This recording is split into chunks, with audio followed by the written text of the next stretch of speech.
Hello, and welcome to Battle of the Beasts All Generation episode number 55. I'm Adam, and today we got a new battle for you. Both of which, this seems like an interesting battle. So, let's introduce the competitors. So, in the one corner, representing the Specials Generation, Special Book number 1, Vedra and Krimon. And in the other corner, representing the Specials as well, Special Book number 20, Magror, Ogre of the Swamps. So, with both of these beasts, it's an alright matchup. I mean, this seems very similar to something. Someone with 4 arms versus 2 dragons. Anyway, so before we get into this, we'll decide. Before we get into the fight, we do the normal discussing the battlefield, which will be a rocky terrain. And then we go to the legendary Lucas and Impus, where they will give us the stats.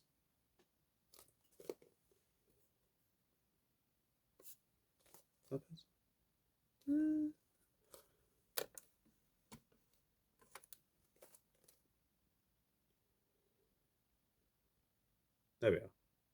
I think that's fine. Yeah. Okay, sorry, I was just adjusting the light. Okay.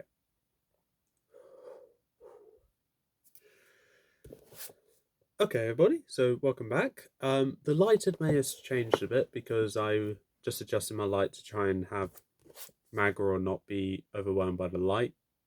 It's not working. But overall, yeah, here we are. So now we're going to go on to the weaknesses. We'll start off with Vedra and Krimon. So the weaknesses are they share pain. If Krimon feels pain, Vedra feels the same pain, and vice versa. So Magror can only kill one, and then both would die. Enchantments. Being young, Vedra and Krimon are easily susceptible to enchantments.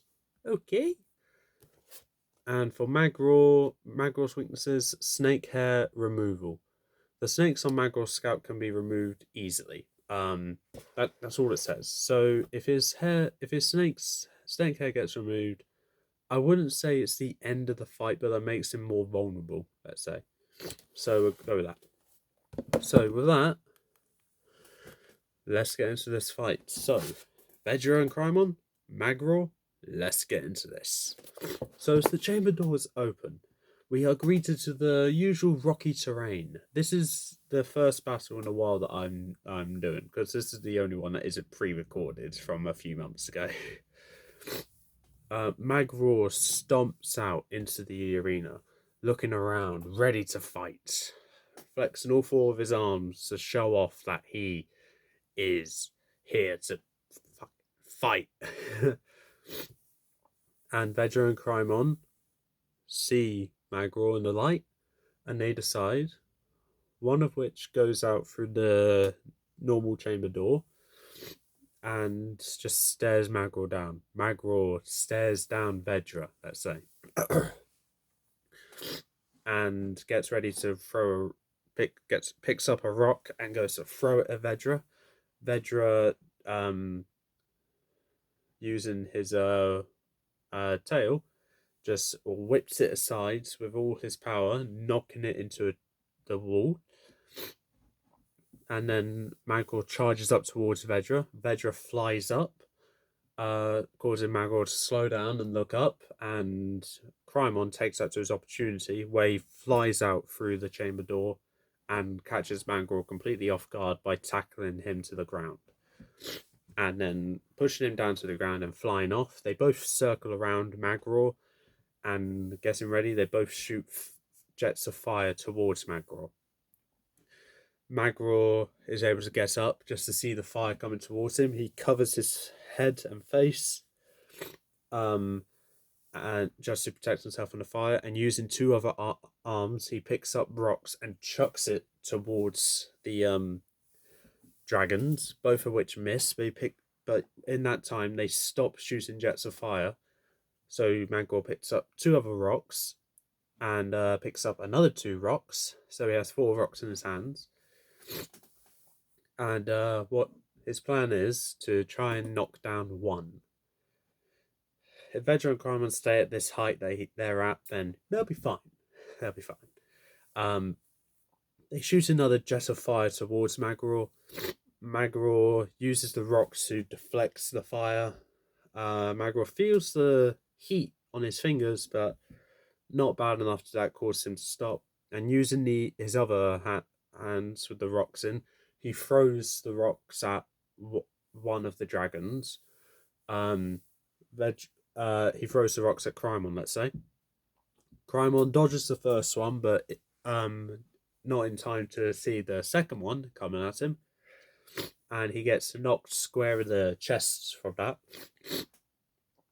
God blocks, no, sorry. And that causes Krimon to stop shooting their jet of fire, and Vedra stops as well, as in like he felt the pain as well. Magror notices this and then decides that he needs to get one dragon down and see if they can actually both feel pain.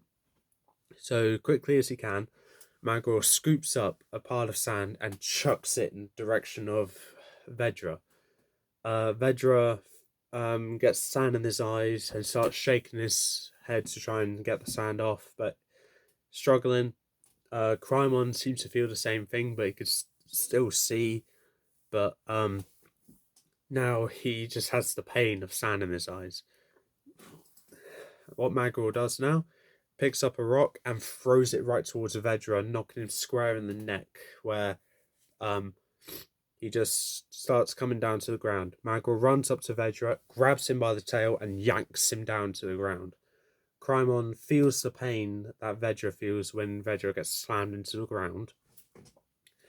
And Vedra goes to turn around to shoot a jet of fire towards Magror, but Magror uses his mouth and forces Vedra's mouth shut, causing fire to build up inside of him, to where it just bursts out throughout the sides. Magror then uses two other hands to block that, and then the fire just goes back the only other way it could go, back down Vedra's mouth, down to his neck, which is burning the insides of Vedra. Vedra is feeling the pain. Krimon is roaring in agony because of that, where Krimon swoops down, getting ready to attack Magror, but Magror with one free hand swings around and knocks Krimon in the side of his face, knocking him down to the ground. And with Krimon's tail in reach, Magror grabs that and just slams Krimon repeatedly into the ground, like Thor did with Loki in the Avengers. Both of the beasts are feeling the pain of having their insides being burnt, but also being slammed repeatedly into the ground. Magror releases his grip on Vedra and just punches Vedra, knocking him down to the ground, kind of unconscious. And he turns around to Krimon. So what Magror does with Krimon, he pins Krimon down and grabs onto his wings and just rips them right off. Krimon, roaring in pain, looks over to Vedra. Vedra still laying a bit unconscious. And Magror goes for his tail, in which he just twists it, breaking it completely. And Krimon is roaring in pain and agony. Can't exactly move much now. Krimon gets up, very winded, and uses his telepathic ability to communicate to Vedra, saying he needs to get up. Vedra eventually gets up, sees the pain that Krimon is in, and feeling the same pain, they both shoot jets of fire towards Magror, in which Magror just picks up two rocks, deflects the fire until he gets into reaching distance of both of them, grabs their necks with his under set of arms, and starts strangling them. Vedra and Krimon are both in absolute agony and pain.